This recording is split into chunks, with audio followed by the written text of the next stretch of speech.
தெய்வத்தின் குரல் முதல் பாகம். விநாயகர் தமிழ்நாட்டின் தனிப்பட்ட சிறப்பு எங்கு பார்த்தாலும் பிள்ளையார் கோயில்கள் இருப்பதே ஆகும். கோயில் என்று பெயர் வைத்து விமானமும் கூரையும் போட்டு கட்டிடம் எழுப்ப வேண்டும் என்பது கூட இல்லாமல் அரச மரத்தடிகளிலே கூட வானம் பார்க்க அமர்ந்திருக்கும் சுவாமி நமது பிள்ளையார்.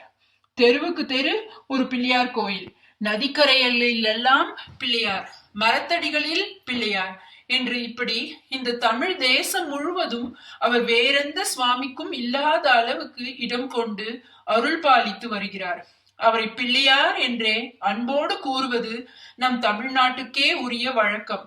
சர்வலோக மாதா பிதாக்களாகிய பார்வதி பரமேஸ்வரர்களின் ஜேஷ்ட புத்திரர் அவர். பிள்ளை என்றால் அவரைத்தான் முதலில் சொல்ல வேண்டும்.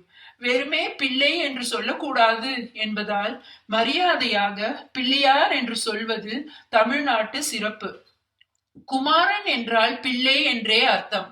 பாரத தேசம் முழுவதிலும் குமாரன், குமாரசுவாமி என்றால் பார்வதி பரமேஸ்வரர்களின் இளைய பிள்ளையாகிய சுப்பிரமணியரையே குறிப்பிடும். தமிழிலும் குமரக்கடவுள் என்கிறோம், ஆனால் அவரை குமரனார் என்பதில்லை, குமரன் என்றுதான் சொல்வார்கள். மூத்த பிள்ளைக்கே மரியாதை தோன்ற பிள்ளையார் என்று பெயர் தந்திருக்கிறோம். முதல் பிள்ளை இவர், குழந்தை சுவாமி. ஆனாலும் இவரே எல்லாவற்றுக்கும் ஆதியில் இருந்தவர். பிரணவம்தான் எல்லாவற்றுக்கும் முதல். பிரணவத்தில் இருந்துதான் சகல பிரபஞ்சமும் ஜீவராசிகளும் தோன்றின. அந்த பிரணவத்தின் ஸ்வரூபமே பிள்ளையார்.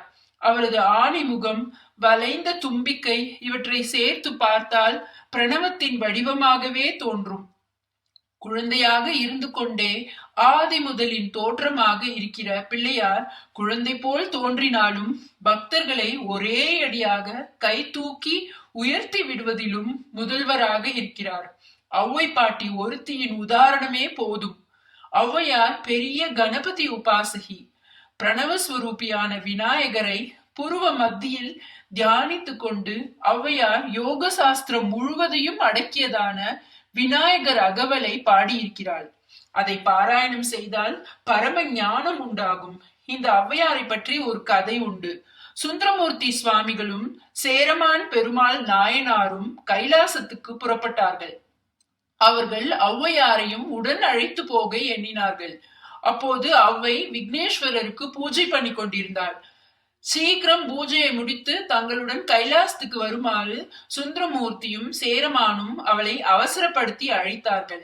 அவளோ, நீங்கள் போகிறபடி போங்கள், உங்களுக்காக நான் என் பூஜையை வேகப்படுத்த மாட்டேன், விநாயக பூஜையே எனக்கு கைலாசம் என்று சொல்லிவிட்டாள். அவர்கள் அப்படியே கிளம்பி விட்டார்கள். ஔவை சாங்கோபாங்கமாக பூஜை செய்து முடித்தாள். முடிவில் பிள்ளையார் பிரசன்னமாகி அவளை அப்படியே தம் துதிக்கையால் தூக்கி ஒரே வீச்சில் கைலாசத்தில் கொண்டு சேர்த்து விட்டார். அவளுக்கு பிற்பாடுதான் சுந்தரமூர்த்தி நாயனார் அவர்கள் வந்து சேர்ந்தார்கள். ஆதரம் பயில் ஆரூரர் தோழமை சேர்ந்தல் கொண்டவரோடே முனாலினில் ஆடல் வெம்பரி மீதேறி மா கையிலேகி ஆதி அந்த உலா ஆசுபாடிய சேரர் என்பதில் சொல்லாமல் சொல்கிறார். அப்படிப்பட்ட சேரர் ஆண்ட கொங்கு தேசத்தில் உள்ள பழனியில் இருக்கிற பெருமாளே என்று பழனி ஆண்டவனை பாடுகிறார். சுந்தரரும் சேரமான் பெருமாள் நாயனாரும் கைலாசம் சேர்ந்ததற்கு இப்படி குமாரசுவாமியின் சம்பந்தத்தை உண்டாக்குகிறார். மூத்த குமாரனான பிள்ளையாருக்கோ ஏற்கனவே அந்த சம்பவத்தில் சம்பந்தம் இருக்கிறது.